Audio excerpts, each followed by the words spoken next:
베드로가 바깥들에 앉았더니 한 여종이 나와 이르되 너도 갈릴리 사람 예수와 함께 있었도다 하거늘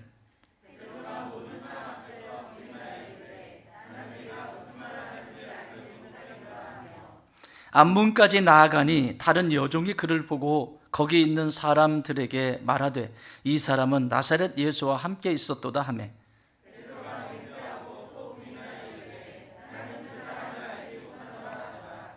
조금 후에 곁에 섰던 사람들이 나와 베드로에게 이르되 너도 진실로 그 도당이라 내 말소리가 너를 표명한다 하거늘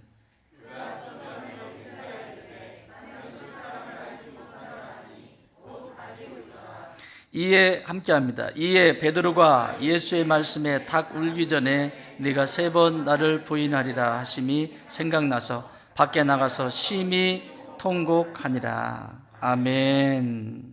이야, 찬양의 은혜를 듬뿍 받으셨군요. 찬양은 우리의 영혼을 확 열어줘요. 말씀이 말씀되어지려면 찬양에 내 영이 확 열려야 돼요. 이 영이 열리지 않으면 말씀이 들려지지 않아요. 튕겨나가요. 왜? 밭이 길가밭이기 때문에. 그래서 찬양이 딱 시작하면 찬양 속에서 깨지고 부서지고 거기서 끝나야 돼. 따라합시다. 찬양 속에서 좋은 땅 되자. 아멘. 찬양 속에서 좋은 땅 돼야 돼. 얼마나 찬양이 중요하면 예배 가운데 그 앞에 하는 우리가 선포하기 전에 찬양하고 그 다음에 선포하고 시작하는데 찬양을 이 중간에 넣었겠어요. 이 중간에. 어쨌든 찬양이 딱 시작이 되면 결단을 해야 돼. 내 영이 부드러워지고 좋은 밭이 될 수 있도록 딱딱한 것들은 부스러뜨리고. 그래서 여기에 어린아이가 서도 누가 서도 어둔한 누군가가 서도 이 강단에 하나님이 세우신 그 사람들을 통해서 말씀이 말씀되어지는 그 축복을 누리시는 좋은 땅의 성도들이 되시길 주님의 이름으로 축원합니다. 자, 지난 시간에 우리는 지금 이 십자가를 향해서 걸어가시는 예수님의 모습을 계속 보고 있는데 십자가가 이론적인 십자가가 되지 않으려면 지금 이 매주 드려지는 이 예배에 함께 꼭 하셔야 합니다. 이 속에 등장하는 인물들이 바로 나기 때문에 대제사장도 나고 산헤드린 공회원도 나고 그리고 주변에 있는 제자들도 나의 모습이지 2000년 전에 있었던 어떤 사건이 아니고 그게 바로 나다. 예수님을 멀리하고 예수님과 상관없이 살아가는 그게 나다. 이것이 인식되어져야 십자가가 내 것이 됩니다. 그 십자가의 예수님의 그 사랑이 그것을 내어주시면까지 자신을 내어주시면서까지 사랑하신 그 사랑이 내 사랑이 된다고요. 나 같으면 이렇게 안 해. 내가 어떻게 이렇게 배신하냐, 이렇게 얻어먹고 이런 일은 이건 안 된다. 내가 많이 아닌 것처럼 나와 상관이 없는 것처럼. 그렇다면 예수님이 십자가에 돌아가시고 운명하시고 부활하시는 것은 나와 전혀 상관이 없습니다. 언제나 말씀을 비추어 볼 때 그게 나다. 말씀 듣다가 이거 누가 들어야 되는데, 김 집사가 들어야 되는데, 박 집사가 들어야 되는데 나만 들으면 돼요. 나에게 주시는 말씀이 하나님이시고, 그래서 그 축복을 다 누리시기 바랍니다. 지난 시간에 그 과정 속에서 법정 앞에 서 있는 판사와 증인과 그리고 죄인에 대한 모습들을 우리가 살펴보셨는데 이것은 불법적인 재판이다. 재판장 자체부터 불법이다. 판사도 불법, 증인도 거짓 증언을 하는 불법. 더더군다나 불법인 것은 죄인이 아니신 예수님께서 죄인으로 거기에 앉아 있는 것이 불법이에요. 의인이신 예수님이 거기에 앉아 계셨어요. 다른 건 다 불법인데 예수님이 거기에 앉아 계실 수가 없는데 거기 앉아 계세요. 그러니 이 재판은 무효입니다. 그러나 유효가 되는 이유는 그 재판장이 나고 그 거짓 증언하는 존재가 나고 거기에 있어야 될 죄인이 나이기 때문에 유효합니다. 요즘 세상이 참 힘들다고 말합니다. 여러 가지 세상의 전쟁과 또 기근, 이런 어려움들, 그리고 코로나의 이 팬데믹으로 인해서 겪게 되는 경제적인, 육체적인 여러 가지 것들이 어렵다라고 말합니다. 그래서 이 명절이 가까워지는데 물가는 점점 비싸만 지고 살기는 점점 힘들어가고 주변에서는 아우성치고 또 힘들어합니다. 이렇게 올라가는 물가를 어떻게 잡을 것이냐? 그런데 물가는 이렇게 올라가는데 왜 사람값은 자꾸 떨어질까요? 먹고 사는 물가는 그렇게 올라가면 그냥 아우성을 치는데 사람의 가치는 점점 사라지는 시대 속에 살아가고 있습니다.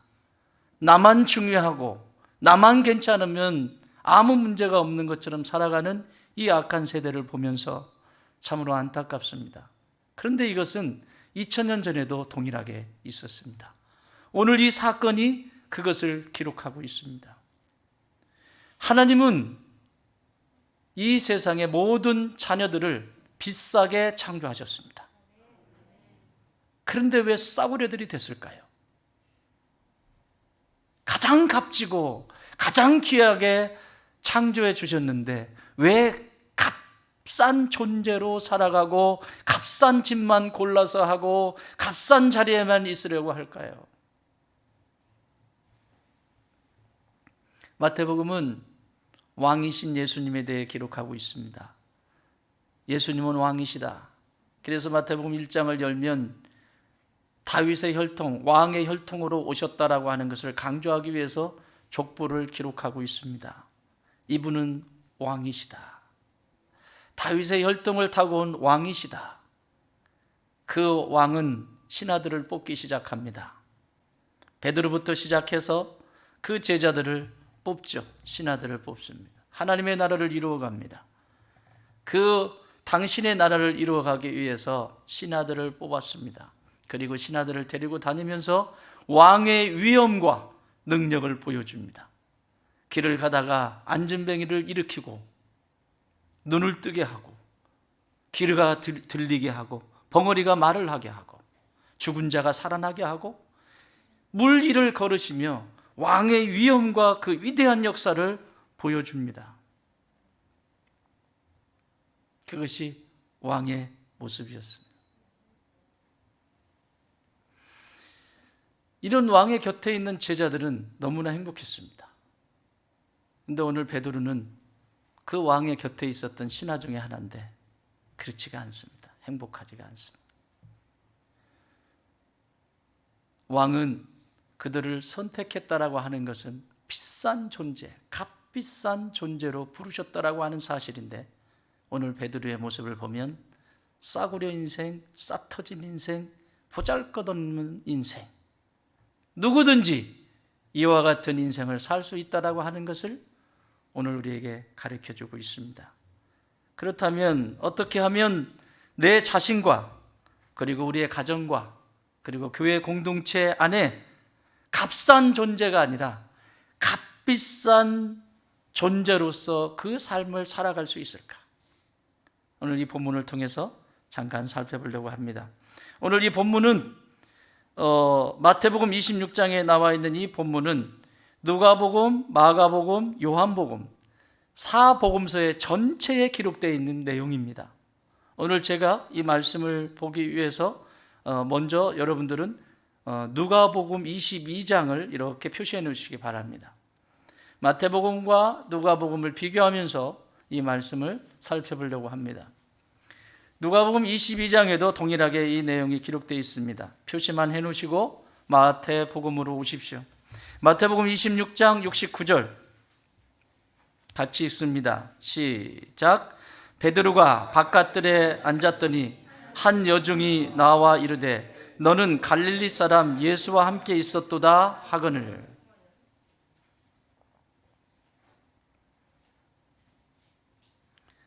누가복음에서는 이 본문을 이렇게 기록하고 있습니다. 54절, 22장 54절, 55절 함께 읽습니다.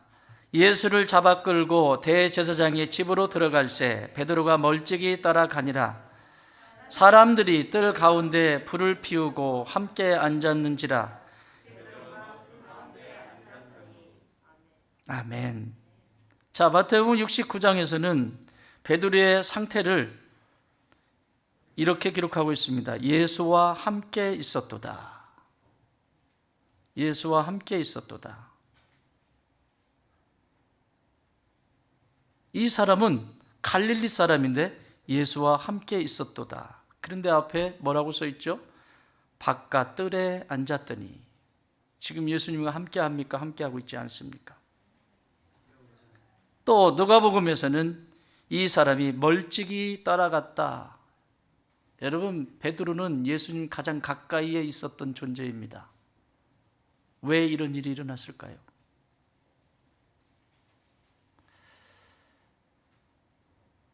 지금은 대제사장 집에 재판 자리에 있기 때문에 이런 모습입니다. 환경을 바꿔보십시다.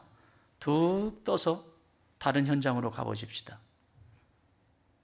눈이 보이지 않는다고 다윗의 자손 예수여 나를 불쌍히 여기소서 부르짖는 그 두 소경 앞에서 예수님께서 눈을 열어주시고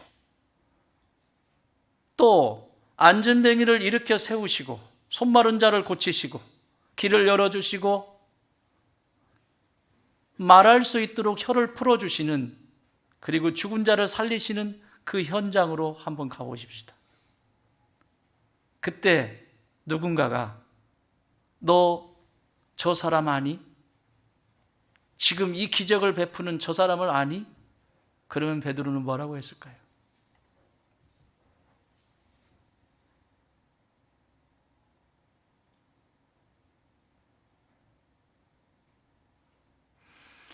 비싼 존재와 값없이 사는 싸구려 인생을 사는 차이가 여기 있습니다.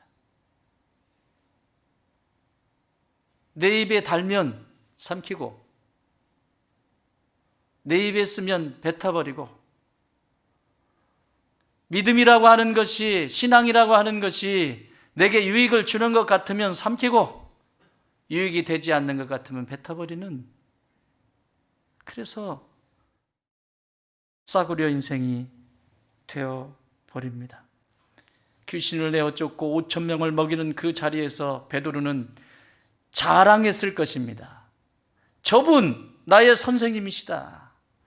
저분, 자기를 과시하며 자랑했을 것입니다. 그런데 오늘 이 재판 자리에서 베드로는 멀찍이 있고 예수님과 함께 있지도 않고, 가장 가까이에 있었던 베드로가 멀찍이 떨어져 있고, 함께 했던, 잠을 잘 때도 같이 자고 함께 했던 그 베드로가 지금 함께 하고 있지 않는 상태를 성경이 기록하고 있습니다. 값비싼 존재는 누구냐? 힘들 때, 어려울 때도 변함없이 그 자리에 있어주는 사람, 그 사람이 비싼 인생을 사는 사람들입니다. 우리가 인생을 살다 보면 별의별 일이 다 있죠. 부부로 살아가다가도 문제가 있고 위기가 찾아올 수도 있고, 또 믿음의 형제 자매가 살아가면서도 이런 일 저런 일이 있을 수 있죠. 가장 힘들 때, 교회가 가장 어렵고 힘들 때, 삶이 지치고 힘들 때 가만히 있어주기만 해도 본전을인데, 그때 꼭 베드로처럼 이렇게 하죠. 싸구려 인생입니다. 베드로는 이것을 철저하게 경험을 합니다. 그 옛날에 예수님을 자랑하고 다녔던, 예루살렘에 들어오기 전까지 예수님이 가는 곳곳마다 사람들은 막 인산인해를 이루고, 이야 역시 메시아다 메시아다. 그리고 수제자로, 제자 중에서 수장으로서 얼마나 자랑스러웠는지 몰라요. 그래서 많이 사람들이 예수님도 예수님이지만 베드로에게 찾아와서 아부도 하고 도와달라고 요청도 하고, 성경에 종종 나오잖아요. 도와달라고 하는데 저리 가라 막 이러잖아요.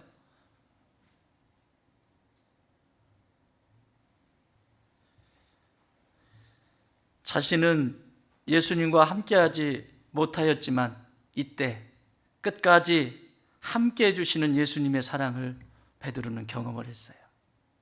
우리가 이 뒤에 보면 예수님이 끝까지 베드로를 보고 계시는 모습을 보죠. 자신은 싸구려의 인생을 선택해서 마지막 내게 유익이 되지 않고 도움이 되지 않고 더 이상, 여러분, 한 번 왕은 영원한 왕입니다. 지금 왕이 힘이 없다고 진짜 힘이 없나요? 그 다시 힘을 찾는 날이 있잖아요. 여러분, 우리가 인생에 살 때 늘 좋은 일만 있는 거 아니고, 그러다가 위기가 찾아오고 어려움이 찾아올 때 그게 영원합니까? 터널은 반드시 통과하게 돼 있어요. 그걸 통과하고 나면 빛이 있어요. 베드로는 이 경험을 하고 철저하게 자기 자신을 돌아보며 그는 이렇게 고백합니다. 베드로전서 4장 7절 8절.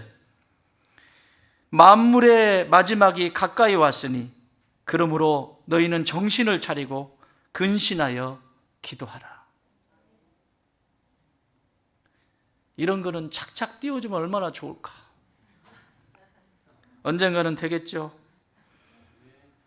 만물이 마지막이 가까이 왔으니 그러므로 너희는 정신을 차리고 근신하여 기도하라. 그리고 더 나아가서 이렇게 얘기합니다.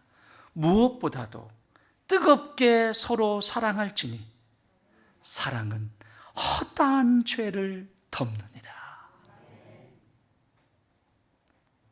자기는 싸구려 인생을 선택했는데 예수님은 끝까지 자기를 사랑하십니다.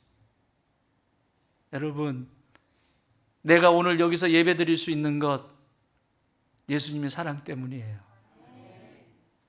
나는 내 멋대로 하고 싶고 별짓을 다 하고 싶지만 그럼에도 불구하고 예수님의 그 사랑이 오늘 나로 하여금 이곳에 있게 하셨어요. 그 사랑을 안다면 내 안에 영혼이 솟생케 되어지고 이와 같이 고백하는 거예요. 너희는 정신을 차리고 근신하여 기도해라. 1시간만 깨어서 나를 위해서 기도해달라고 할 때 베드로는 기도하지 않았거든요. 그래서 톡톡히 당합니다. 인생의 실패를 경험합니다. 그리고 나서 하는 말, 기도해라. 기도해야 시험에 빠지지 않는다. 기도해야 비싼 인생 산다. 기도하지 아니하면 싸구려 인생 살아간다. 요 얘기하고 싶은 겁니다. 사랑하는 여러분, 우리의 신앙도 똑같습니다. 이와 같이. 그런데 가정생활도 똑같습니다. 가장 힘들고 어려울 때 곁에 있어주는 그 사람. 제가 교도소에 들어가면, 인성교육을 위해서 들어가면 항상 그분들에게 묻는 질문이 있습니다. 여러분, 지금 몇 개월 되셨습니까? 그럼 2년, 5년, 이제 8개월 남았다고 하고, 지금 누가 면회를 오십니까? 안 오는데요. 거의 대부분 안 오는데요. 근데 어떤 분들은 집사라며.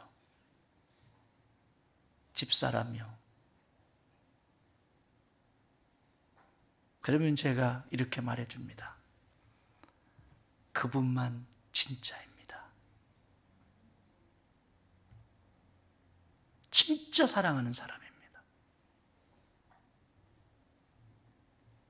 먹을 것이 있나 없나, 받을 것이 있나 없나, 이 사람한테 도움이 받을 수 있는 게, 처음엔 교도소 가면 처음에 얼마나 면회들 많이 옵니까? 이 사람 가고 저 사람 가고 막. 마지막까지 매일 시간을 정해서 그렇게 오는 그 사람이 진짜입니다. 사랑하는 여러분, 우리가 비싼 인생을 살려면 마지막까지 그 어려움도 고난도 같이 겪었을 때, 우리 교회 슬로건이 뭐죠? 함께 일구고 함께 거두는 공동체. 그것이 결국에 비싼 인생이 되는 거예요. 세상에 아무리 화려한 것으로 치장을 해도, 세상에 자랑할 것이 아무리 많아도 싸구려 인생이 있고 비싼 인생이 있습니다. 그 경계선은 어려울 때 함께하는 사람, 끝까지 어려워도 함께하는 공동체, 그 사람이 비싼 사람이고 비싼 성도입니다. 두 번째는 여기 보시면 73절, 마태복음 26장 73절 이렇게 기록되어 있습니다. 조금 후에 곁에 섰던 사람들이 나와 베드로에게 이르되 너희도 진실로 그 도당이로다. 네 말소리가 너를 표명한다 하거늘. 여러분, 베드로가 예수님을 부인할 때 세 단계로 부인을 합니다. 이거는 우리가 신앙생활 할 때도 똑같이 이런 작동이 이렇게 돼요. 예수님을 떠날 때, 교회를 떠날 때 이렇게 하고 항상 떠나요. 어떻게 이렇게 똑같은지 모르겠어요. 제가 한 30년 목회하면서 교회를 떠날 때면 이구조예요. 이구조. 딱 이구조예요. 자, 볼래요? 70절 부인하는 거예요. 그냥 가볍게 부인하는 거예요. 별로 안 좋아? 두 번째 72절 맹세하고 부인, 절대로 안 나가. 세 번째 74절 저주하며 부인해, 욕을 해제끼는 거죠. 부인하고 맹세하고 부인하고 저주하고 부인하고, 이렇게 해서 싸구려 인생을 선택합니다. 그런데 오늘 그 내용 중간에 73절에 조금 후에 곁에 섰던 사람들이 나와 베드로에게 이르되 너도 진실로 그 도당이라. 내 말소리가 너를 표명한다 하거늘. 따라합시다. 내 말소리가 너를 표명한다.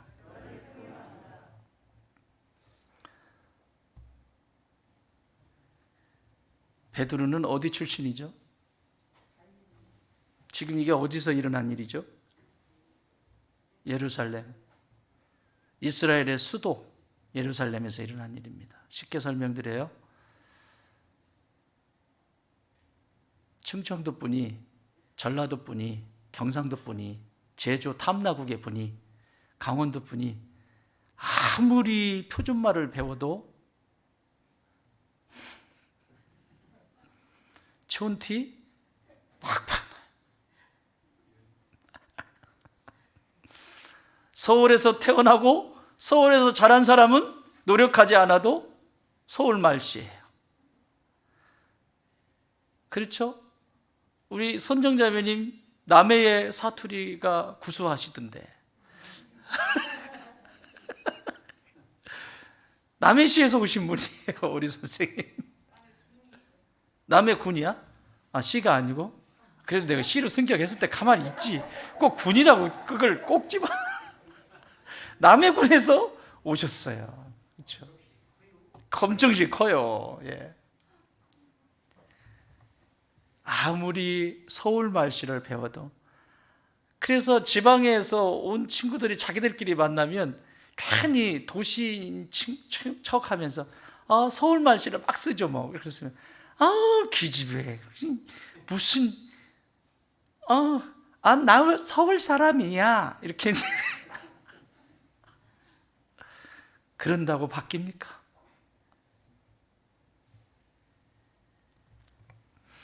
베드로는 갈릴리 사람이에요. 갈릴리의 말투가 있어요. 그래서 오늘 여기 뭐라고 하냐면 네 말소리가 너를 표명한다. 너 갈릴리 촌놈 아니냐? 그리고 뭐라고 그래요? 그 도당이다. 그러면 질문 하나 더 할게요. 예수님의 말씨는 무슨 말투였을까요? 예루살렘 말투였을까요? 똑같이 경상도야. 똑같이 갈릴리예요. 갈릴리 태어나기는 베들레헴에서 태어나셨는데 그분이 사신 곳은, 성장하신 곳은 갈릴리 그 주변에 나사렛이라는 곳에서 성장을 하셨기 때문에 말투도 갈릴리 말씨겠죠. 우리가 예수님에 대해서 너무 점수를 많이 주는데 현실적으로 보자고요. 이런 거는 콧날 호떡하고 눈 파랗고 한 그런 예수님 상상하지 마세요. 못생기셨어요. 그래야 완벽히 끝나, 구원이. 왜냐하면 태어나셨을 때도 아주 비참하게 태어나시고, 사신 것도 그냥 슬럼가에서 사시고, 가난하게 사시고, 왜? 인생이 경험할 수 있는 저 밑바닥까지 다 경험하신 거예요. 그러면 얼굴이 핸섬하셨을까요? 견적 많이 나오셨을 거예요. 비교할 수가 없어. 그냥 내가 너보다 낫다 이거지. 그냥 다른 사람들이 볼 때. 말씨도 마찬가지입니다. 말씨도 갈릴리 말씨죠. 그러니까 예수님이 쓰는 말씨나 베드로가 쓰는 말씨나 그 말씨를 충청도네, 경상도네, 전라도 다 얘기해야지. 또 시험 들어. 왜 우리 지방은 얘기 안 해주세요? 이게 제주도 말씨네, 강원도 말씨네. 여기 평양에서 내려오신 분 안 계시죠? 같다는 거예요. 같은 도당이라고 얘기하잖아요. 같다는 얘기예요. 그랬더니 저주를 퍼붓죠. 갈릴리 말과 예루살렘의 말은 달랐지요. 쉽게 알아볼 수 있었지요. 예수님도 어디 말을 닮으셨는지 갈릴리 말씨였겠죠. 그런데 베드로는 아니라고 또 부인하죠. 여러분, 같이 살면 같은 말씨를 쓰고요, 같이 살면 같은 음식을 먹어요. 제가 늘 얘기하죠. 집에서 같은 밥 먹고 같은 물 마시고 같이 쓰고, 그러면 같은 음식 먹으면 같은 방귀를 꺼요. 방귀 냄새가 다르다, 다른 데 가서 딴짓한 거야. 바로 나와요. 그쵸? 속일 수 없다니까요. 속일 수 있어요? 집안 식구들은 채소만 먹어가지고 방귀를 껴도 냄새가 하나도 안 나. 그런데 집안은 언제 나와가지고 막 소고기, 돼지고기 막 잔뜩 먹으니까 이게 가스가, 냄새가 얼마나 납니까? 육식을 하면 냄새가 많이 나기도 있어요. 다른 음식 먹은 거지. 가족들은 채소 먹여놓고 지는 좋은 거 먹은 거죠. 사랑하는 여러분, 같은 음식을 먹으면 같은 냄새가 나야 되고, 같은 물을 먹어도 똑같아야 되고, 같이. 그래서 값비싼 인생, 비싼 인생을 살려면 같이 같은 문화를 만들어 가야 돼요. 여러분, 좋은 땅 교회는 좋은 땅 교회의 문화가 있죠. 여러분의 가정은 여러분의 가정의 문화가 있죠. 좋은 땅 교회 문화가 이런데 나는 안 맞아. 나는 이 문화하고 맞지 않아. 그래서 자꾸 외식을 해. 밖에 가가지고 자꾸 나는 안 맞아. 그러면 맞는 데를 찾아야 돼요. 그런데 죄송하지만 그런 상태에서는 주님 오실 때까지 나에게 맞는 데는 없을 거예요. 없어요. 옛날에 무디 목사님이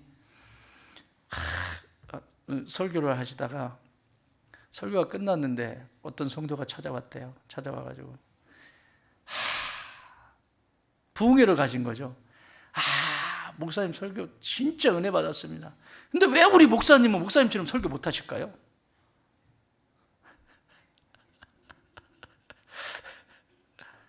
그래서 교회를, 목사님 그 교회로 제가 가고 싶다고.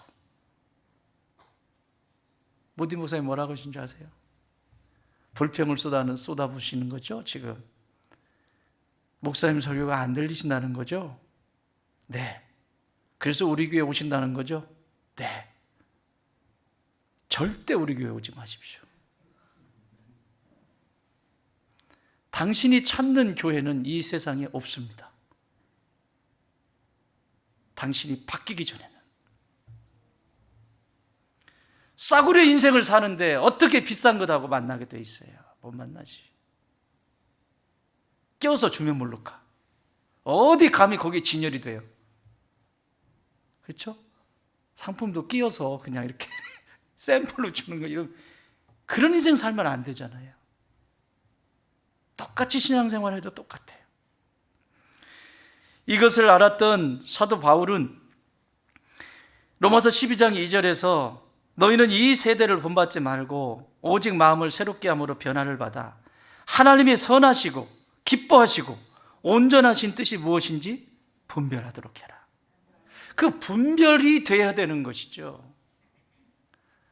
그러니까 지금 이 같은 말을 하고 같은 말소리가 피명하는 것처럼 같이 함께 있고 함께 그 음식을 먹고 함께 자고, 그러니 그냥 그게 문화가 되어 있는 거죠. 여러분, 성도는 성도의 냄새가 나야 되고 성도의 말씨가 있어야 합니다. 이것을 베드로는 이 경험을 하면서, 내가 만약에 여러분 생각해 보세요. 기적이 일어나는 그 자리에서 말씨를 들어보니까 너도 갈릴리 저 예수님이 지금 이 기적을 베푸는 저 예수님의 같은 동네 같은 고향 출신이니? 라고 얘기했을 때 베드로가 뭐라고 얘기했겠어요? 난 잘 모르는데 이랬을까요? 발을 걷어붙이고, 맞아, 우리 동네 바로 옆 동네 사셨는데 저분이 내가 제자야, 제자. 알아? 얼마나 자랑했을까요? 근데 오늘은 말씨가 똑같다고 하니까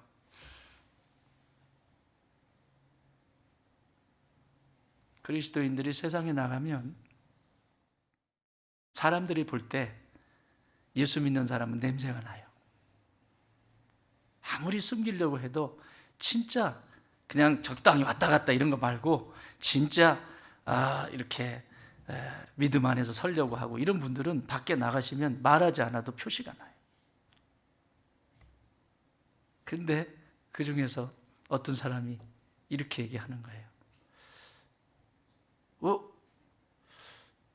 혹시 교회 다니는 거 아니야? 아니라고. 특히 거래가 이루어졌어요. 이 상대의 사람이 불자 중에 불자야. 막 집에도 막 불상을 갖다 놓고, 이 정도로 불심이 강한 분이에요. 이 사람하고 내가 지금 거래가 돼야 돼. 근데 그분이 나를 딱 보더니, 사장님 교회 다니시는 것 같은데 라고 할 때,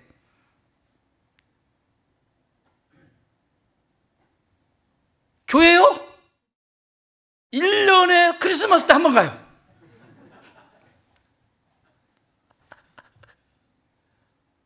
그리고 계약. 절을 더 많이 갑니다, 제가.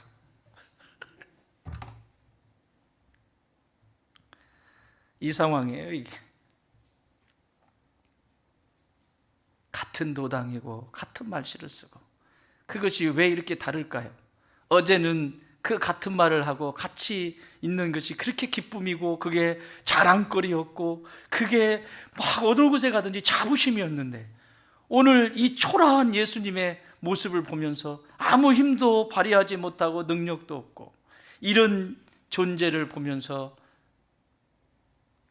말씨가 같다고 그러니까 전혀 알지 못한다라고 하는 이 모습이 내 안에 있지 않습니까? 예수님은 사랑은 변함이 없는데 왜 내 안에 이 사랑은 변덕이 축골듯이 이렇게 할까요? 이걸 뼈저리게 경험한 베드로는 이렇게 다시 고백을 합니다. 베드로전서 3장 8절 9절. 마지막으로 말하노니 너희가 다 마음을 같이하여 동정하며 형제를 사랑하며 불쌍히 여기며 겸손하며 악을 악으로 욕을 욕으로 갚지 말고 도리어 복을 빌라. 이를 위하여 너희가 부르심을 받았으니 이는 복을 이어받게 하려 하심이라. 자기는 예수님의 그 말씨와 같다라는 것 때문에 예수님을 외면해버리고 모른다고 했는데, 예수님이 나를 바라보시는 그 예수님의 모습을 통해서 그 사랑을 경험하면서 성도는 성도의 냄새가 나야 됩니다.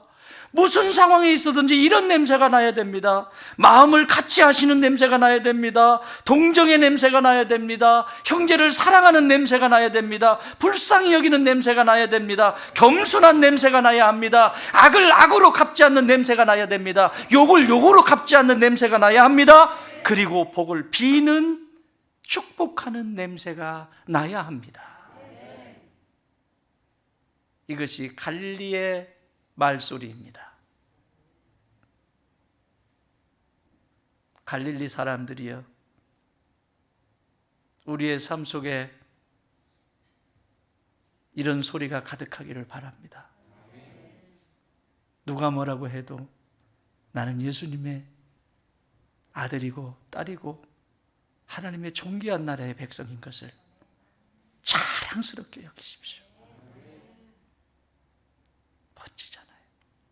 어저께는 여기 앞집에 사장님이 저녁을 먹고 왔어요. 저녁을 집에서 먹고 왔는데 마당에서 이제 설교 정리를 이제 마무리하려고, 근데 마당에서 천천히 산책을 하고 이러고 있었어요. 있었더니 저기서 목사님 뭐 하셔? 뛰어오시는 거예요. 아프신 분이. 그래서 제가 이렇게 뒷짐지고 갈 수가 없잖아요. 그래서 저도 사장님 반갑구만, 달려갔어요. 달려가서 맞이했어요. 맞이했더니 목사님 커피 한잔 합시다. 그럼 들어가시죠. 저 맛있는 커피 대접해 드릴게요. 아니. 여기 저기 커피집 생겼잖아요. 바로 앞에. 여러분 커피집 가서 커피 좀 팔아주세요. 전도해야 될 거 아니야. 먹을 것도 좀 갖다 드리고. 아이고 사장님, 제가 개업을 했는데 지난번에 개업한다고 들으니 저는 못 가봤습니다. 그랬더니 나는 개업할 때 가봤어요. 그래. 가십시다 그러더라고. 자기가 사겠다. 물론 커피는 제가 샀지만 모시고 갔어요. 갔더니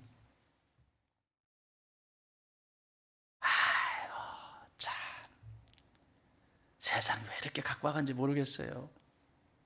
그래서 이런저런 얘기 하시다가 여기 위에 농사 지으시는 교장 선생님 계시거든요. 은퇴하신 분. 교장 선생님 계세요. 얼마나 부지런하신지 몰라. 지금 76, 7 되신 것 같은데 여기 이 위쪽에 농사 지으세요. 우리 이 위에서 봐도 깨끗하게 농사 짓는 데 있어요. 저쪽 위에. 보이죠? 거기서. 깨끗한 밭. 배나무도 있고 한데 보여요? 보이죠? 그게 교장 선생님. 아침 저녁으로 수시로서 밥 매시고 관리하시고, 이 밭은 난리잖아요. 지금 이거는 지금 이게 밭인지 뭔지 모르겠는데 관리하시고 그러는데, 아유, 교장 선생님, 그 은퇴하신 교장 선생님 아시죠? 그랬어요. 네. 아이고 부지런하셔 그분. 그래서 아니 사장님은 더 부지런하시던데요. 제가 갈 때마다 밭에서 일하시고, 아이고 난 아침에 2시간, 저녁에 2시간밖에 안 해요. 아침에 선선할 때 2시간 쌈박 일하시고, 또 저녁에 해 떨어질 때쯤 돼가지고 또 일하시고, 그래가지고 내가 교장 선생님한테 가르쳐 드렸대. 교장 선생님은 그냥 낮에도 그냥 이러고 가시고 밤에도 가시고 이러니까, 교장 선생님 이리 와 보세요.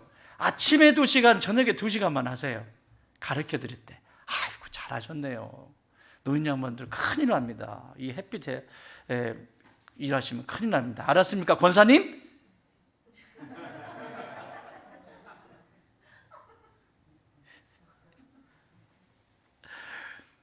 한 번만 더 해봐요. 진짜 선선할 때 그 사장님 가르쳐 주셨다니까. 아침에 2시간, 저녁에 2시간.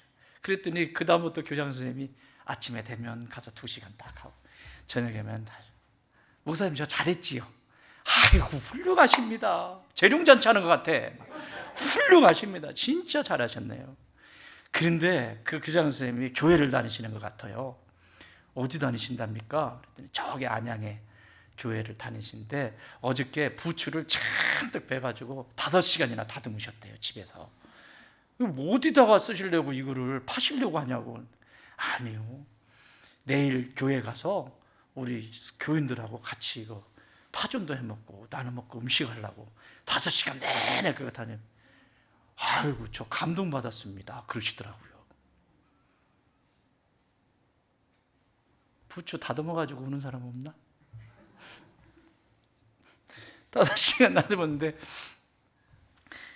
아유 그러세요. 그냥 사장님도 절에만 가시지 마시고 여기 교회 절이다 생각하시고 가깝잖아 여기. 집 앞이시잖아요. 절은 멀잖아요.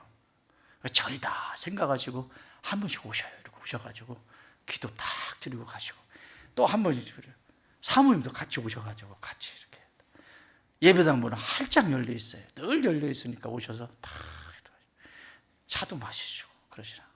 아이고 내가 뭐 지금 거의 한 30% 넘어왔어. 그러더니 목사님 내년 봄에는 이쁜 백일홍이 종자가 좋은 종자가 하나가 나왔는데 분홍색하고 하얀색은 많이 보셨죠? 예, 흔하대요. 분홍색이 제일 많고 흰색은 좀 흔한 것 같지 않은데 우리 거는 2그루 지금 키우고 있는데 세 그루인데 2그루가 지금 또 자라고 있는데 꽃이 빨개요. 내년 봄에 꼭 해다가 교회 마당에다 심어주세요. 자리 비워놔야 돼. 소나무도 주셔가지고 심어놨고 그것도 갖다 심고 저 나무도 심고 나무를 몇 그루를 주셨는지 몰라요. 이제는 그 얼음만 심어놓으면 돼요.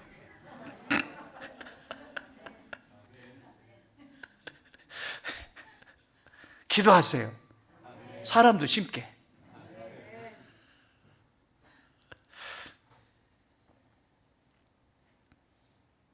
그냥 짧은 대화지만 그분이 그 연세 드신 분이 재롱잔치를 하시는 거예요. 앞에서 자랑하시는 거지. 목사님 얼마나 감사했는지 몰라요.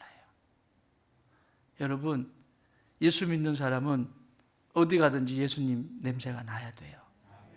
그래야 값진 인생 삽니다. 마지막 하나는 여기 보시면 누가복음으로 넘어가 보십시다. 누가복음 22장 58절.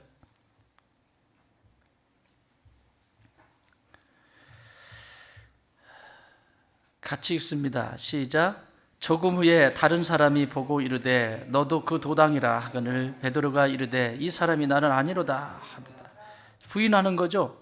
자, 그런데 58절에 조금 후에 그리고 59절에 1시간쯤 있다가 3번씩 했잖아요. 3번 부인을 했잖아요. 조금 후에 그리고 1시간쯤 있다가 3번 총 3번을 부인을 하는데 왜 누가는 조금 후에 그리고 1시간쯤 있다가 자꾸 이걸 반복할까요? 누가복음은 마태복음이 왕에 대한 이야기라면 마가복음은 선지자에 대한 얘기고 누가복음은 제사장 중심의 얘기예요. 무슨 얘기죠? 이거는 하나님이 계속해서 회개할 수 있는 기회를 주시는 거예요. 3번에 걸쳐서 나눠서 조금 후에 1시간 있다가 빨리 인정하라는 거예요. 예수님을 잘 안다고 인정해라. 여러분 자신을 인정하는 것이 이렇게 힘들어요. 회개하는 것이 이렇게 힘들어요. 그런데 이것이 또한 축복인 것을 아셔야 합니다. 하나님이 계속 기다리시고 기회 주신다는 거. 마태복음 26장 75절에서는 이에 베드로가 예수의 말씀에 닭 울기 전에 내가 3번 나를 부인하리라 하심이 생각나는 것이 축복이에요. 여러분 내 인생이 그렇게 잘 나가지 않는데 하나님이 기뻐하시지 않는데 생각이 나지 않는다? 불행한 일입니다. 그러나 생각났다면 회개할 수 있는 기회예요. 그때야말로 기회예요. 그래서 누가복음 22장 61절에서 주께서 돌이켜 베드로를 보시니 자 여기 중요한 표현 씁니다. 61절 같이 읽습니다. 시작.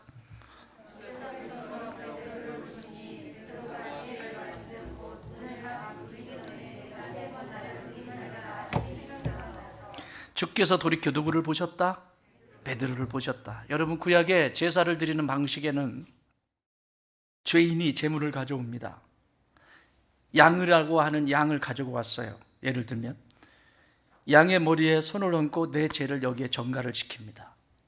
내가 죽어야 되는데 내가 내 죄를 여기에 안수로 한다는 것은 죄가 얘한테 전가가 된다라고 하는 것이에요. 그래서 머리에 손을 얹고 자기의 죄를 토설합니다. 내가 이렇게 제사장 앞에서 손을 얹고 자기 죄를 토설을 합니다. 그리고 다 자기 죄를 고백한 다음에 그 양을 죄인이 직접 잡아야 합니다. 원칙이 있습니다. 이 양의 숨통을 끊을 때까지 양의 눈을 똑바로 봐야 합니다.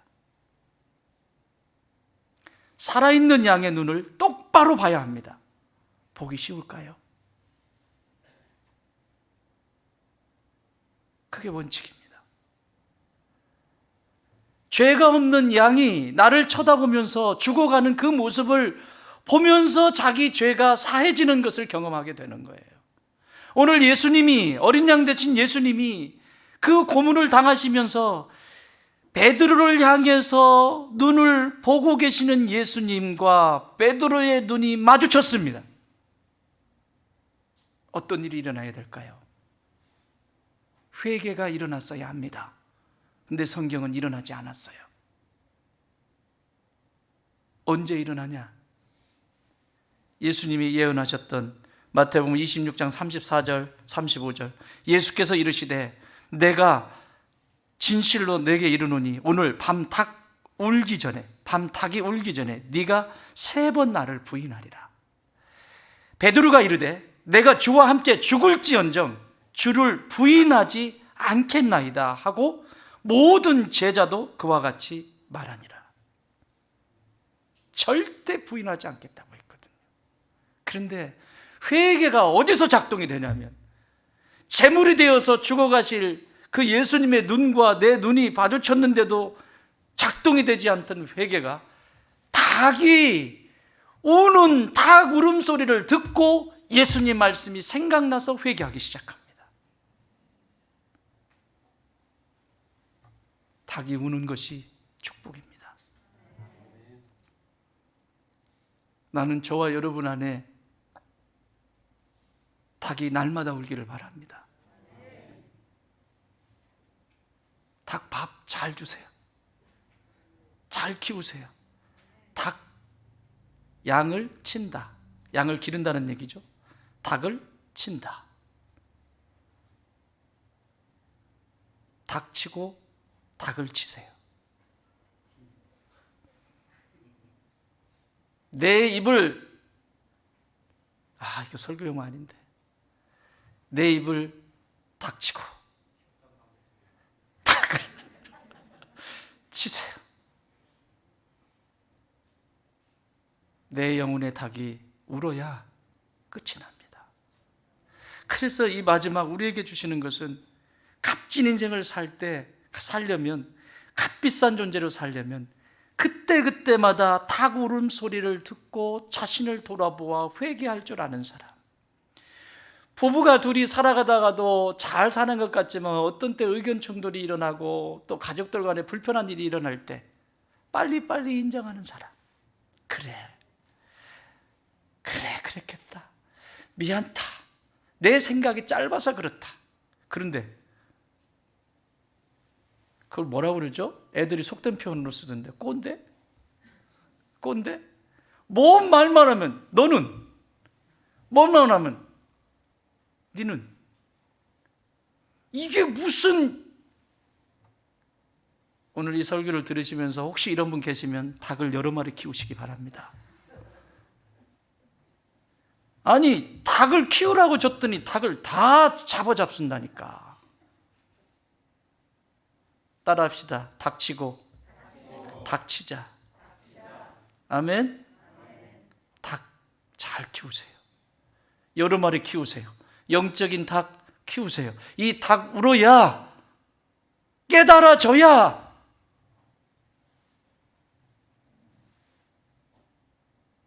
값싼 존재가 돼요. 말씀 정리합니다. 사랑하는 여러분, 왕이신 예수님은 내가 값진 존재로 살기를 원하십니다. 그런데 오늘 베드로는 값싼 존재로 살아갑니다. 자기 자신이 어떤 존재인지도 모르고 그렇게 살아갑니다. 오늘 이 베드로를 통해서 베드로의 모습이 내 모습인 것을 알아. 언제나 어느 곳에 있든지 내가 가지고 있는 삶의 자리에 어려운 환경이 있고 힘들 때 끝까지 거기에 계시는 믿음의 선진들이 되기를 바라고, 그 옛날 영화로 왔던 예수님과의 관계가 상황이 바뀐다고 해서 바뀌어지는 것이 아니라 끝까지 그곳에 있고 같은 모양과 같은 문화를 만들어가고, 그리고 닭이 울 때마다 회개케 되어지는, 자기를 인정할 줄 아는 믿음의 역사를 걸어가는 주의 백성들 되시기를 주님의 이름으로